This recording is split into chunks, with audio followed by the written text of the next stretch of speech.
میرا شوہر گھر پر نہیں ہے، مجھے ایک ایسے نوجوان کی تلاش تھی جو میری خواہش کو بھی پورا کر سکے اور میرے راز کو بھی نہ کھولے۔ راز کو راز اس وقت رکھوں جب میں تمہارے ساتھ کوئی گناہ کروں گا۔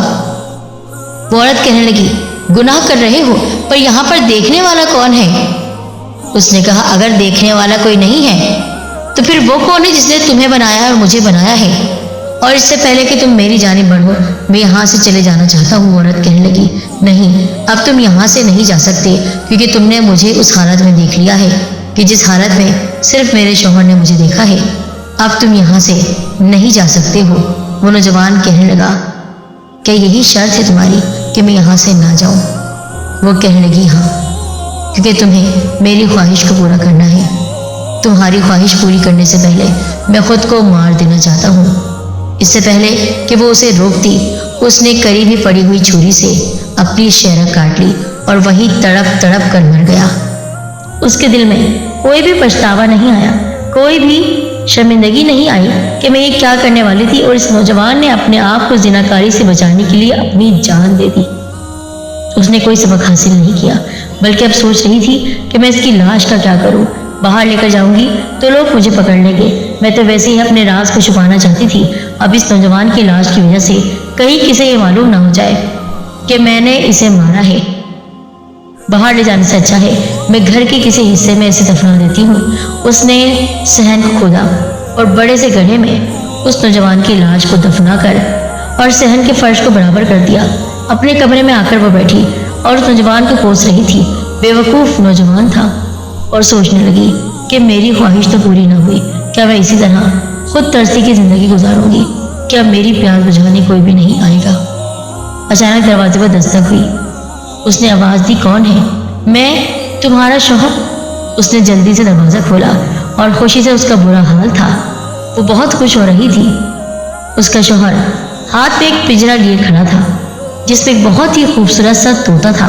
ارے واہ، ارے واہ، یہ تو بہت خوبصورت طوطا ہے۔ ہاں، یہ میں خاص تمہارے لیے لے کر آیا ہوں، تمہارے دل کو بہلانے کے لیے۔ یہ تمہیں بہت خوش کرے گا۔ تم نہیں جانتی ہو، یہ ہر چیز کا پتہ دیتا ہے، نہ صرف باتیں کرتا ہے بلکہ کہیں بھی کوئی چیز چھپی ہو تو یہ بتا بھی دیتا ہے۔ تم اکثر کوئی چیز رکھ کر بھول جاتی ہو نا، کہ تمہیں فوراً بتا دے گا کہ تم نے وہ چیز کہاں پر رکھی ہے۔ اچھا، یہ تو بہت اچھی بات ہے۔ وہ اس طوطے کو اپنے گھر لے آئی۔ اب اس کا شوہر بھی تھا اور وہ طوطا بھی تھا، غرض کہ اس کی زندگی وقتی طور پر تو بہت اچھی گزر رہی تھی۔ اس نے سوچا، اچھا ہی ہوا کہ میں نے کسی کے ساتھ بدکاری نہیں کی، ورنہ بلا وجہ مجھے اس بدکاری کو چھپانا بھی پڑتا۔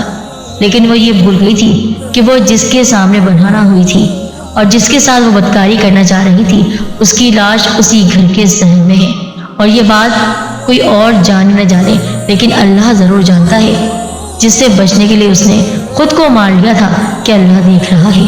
ایک دن ایسا ہوا کہ وہ پڑوس میں کسی کام سے گئی ہوئی تھی اور اس کا شوہر اس طوطے کے ساتھ اکیلا تھا۔ اچانک اس طوطے نے چلانا شروع کیا، صحن کھودو، صحن کھودو، چھپا ہوا ہے، کچھ چھپا ہوا ہے۔ وہ ٹھیک طرح سے نہیں بتا رہا تھا۔ اس کے شوہر بہت حیران ہوا، لیکن چونکہ اس پر یقین رکھتا تھا کہ یہ جو بات کہتا ہے وہ سچ ہوتی ہے، اس نے اپنے طوطے کی اس بات پر صحن کو کھودنا شروع کیا۔ جب وہاں سے اس نے مٹی ہٹا لی تو دیکھا اندر بوری میں کوئی چیز لپٹی ہوئی پڑی ہے۔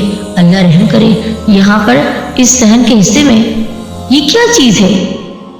اس نے جلدی سے اس بوری کو باہر نکالا اور جیسے ہی اس بوری کو کھولا، وہاں پر لاش تھی، لیکن وہ گلی سڑی لاش تھی۔ وہ پہچان نہیں پایا وہ لاش کس کی ہے۔ اب تو راز کھل چکا تھا، طوطے نے راز کھول دیا تھا۔ بیوی سے پوچھنا تھا یہ کون ہے۔ اس نے فوراً اپنی بیوی کو بلایا اور کہا، بتاؤ یہ کون ہے اور اس صحن میں کیا کر رہا ہے؟ اگر تم مجھے سچ نہیں بتاؤ گی تو میں تمہیں جان سے مار دوں گا اور تمہیں اسی جگہ دفنا دوں گا۔ ڈر کے مارے اس نے اکل دیا کہ آپ 1 سال تک گھر نہ آئے تو میرے دل میں شہوت کا جذبہ ابھرا۔ تم نے میری غیر موجودگی میں بدکاری کا کام کرنا چاہا۔ مجھے افسوس کہ تمہاری یاد میں شہر میں ایک پل نہ گزار سکا۔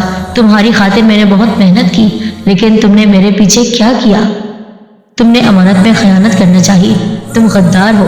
میں تمہیں اپنی بیوی نہیں مانتا اور اسی وقت تمہیں طلاق دیتا ہوں۔ اس نے اسے طلاق دی اور گھر سے باہر نکال دیا، اور وہ وہاں سے روتی پیٹتی بے آسرا بے آبرو ہو کر چلی گئی۔ اس راز کو چھپانا چاہتی تھی، اس راز کو کھول دیا اس طوطے نے۔ ساتھیوں، ہم اپنی خواہشات کو پورا کرنے کے لیے یہ نہیں دیکھتے کہ ہم حلال کام کر رہے ہیں یا حرام کاری کر رہے ہیں۔ اللہ تعالیٰ ہمیں گناہ